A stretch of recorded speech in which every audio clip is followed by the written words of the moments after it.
Hi, welcome to another episode of Hot Takes. I'm going to give an example now of how mind-bogglingly stupid Rachel Reeves actually is. And it's an example of how much money this government is going to lose owing to a policy she's bringing in that she thinks, in her infinite wisdom, is going to make money. And boy, is this going to cost them a lot. We're talking about VAT on private education. Rachel Reeves, first of all, may not even be allowed to put the VAT on. There are court cases going around, but at the moment, education is exempt. It's not at 0%. It's something that's at 0%. It's quite easy to just uplift that from 0 to 20%. But once when it's actually exempt from VAT, which is an entirely different thing, then it will actually take a separate law to bring education into VAT. It's very complex, but they're going to have to push that through. But from the 1st of January, this year coming, 25, private education up to the age of 19 is subject to VAT. The reason they say 19 is because there will be students who will be at private boarding school, say, they'll do their normal education, then they'll stay on and do their sixth form. And so they'll do an extra couple of years doing their A-levels and things. And so she says up until their 19th birthday, they must pay VAT on their education because it's a private educational allowance. Take that as, let's say that does go through and it's the thing. So what are these boarding schools doing? What are all these little private schools doing? And these big private schools? Well, they're all registering for VAT. Now, under the rules of VAT, once you've registered, you can go back many, many years and claim back VAT on expenses that you've lashed out on over the years. And so many of these schools are, and this is the wise one, they're registering for VAT now, before the 1st of January, because they know they have to pay the VAT come the 1st of January. And immediately now, looking back and pulling out every bill they've had for the last 10 years, and are putting their VAT claim in to get all the VAT back on 10 years' worth of expenses. This is going to cost the government somewhere in the region of 60 to 80 million pounds immediately. And going forward, of course. So yes, okay, we're taking all the VAT that we're getting off these fees, but of course they're reducing that because they're paying VAT on the various things they buy for maintenance, update, supplies, and whatever. So they're going to get all that VAT back anyway. And so ultimately the school will have a VAT bill, but it won't be that much of a VAT bill. Okay, that's fine. Let's deal with that. So first of all, she's not going to make as much as she thought out of this VAT. There's the second thing, because obviously they're going to claim some back. The second thing is, of course, a lot of pupils will leave private education. That means the overall take will be down.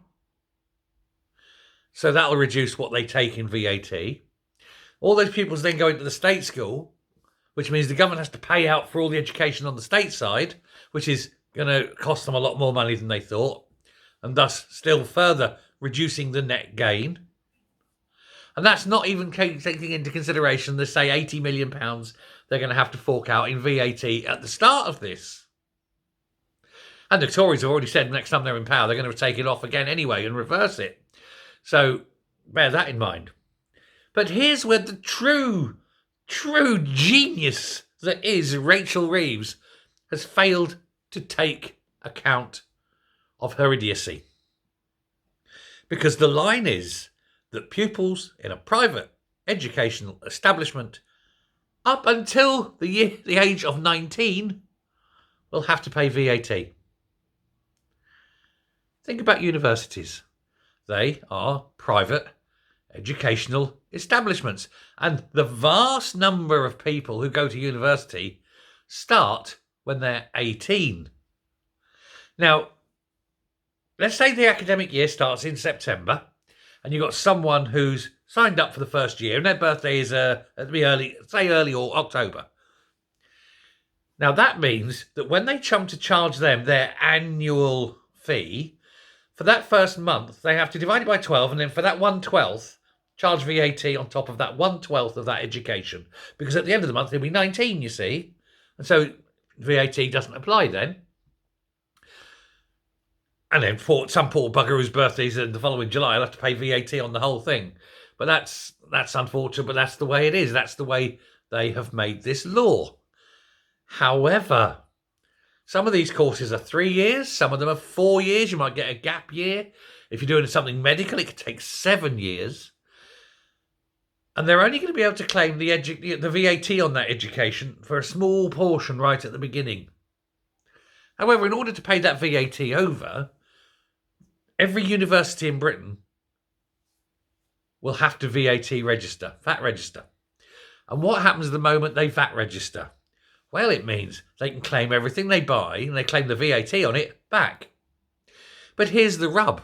They can claim back every single piece of VAT on every single invoice. So let's say they've claimed back across the whole of the country, they've claimed back £300 million in VAT. But they've only paid out £12 million in VAT, £10 million in VAT. That means the Treasury has to find £290 million to pay them back and write a cheque at the end of every month to send to the universities to repay the VAT that they've paid. Now, I know this happens. When I worked for a house builder for all those years, we would claim every bit of VAT on every bit of service, building products, subby who was VAT registered, the lot. The VAT on the overheads, on the electricity, on the phone bills, on the fuel, the lot. We claim back all that VAT. But of course, you don't charge VAT on a new house when you sell it. And so every month we got back thousands upon thousands of pounds from the taxman. And it was nice. And if you time it right and you don't screw it up, like I did several times, it comes in just before the wages go out. So it's basically the VAT we claim back covers our wage bill. Jobs are good 'un. Now, Rachel Reeves, because she's so dim, hasn't realised this. And every university, because they've got to register for VAT, every university will be claiming every bit of VAT back, as is the law. And it's going to cost the Treasury about £300 million in estimated loss. So this policy, we hate private education, fuck the children, is now going to cost this country around £300 million a year to put VAT onto private education. Genius. It's no wonder there's a £22 billion black hole. I mean, there isn't, but there will be when you've got genius moves like this. Rachel Reeves, please, just stop. No wonder you got fired from the Bank of England. You are truly a moron of epic proportions. Thanks very much.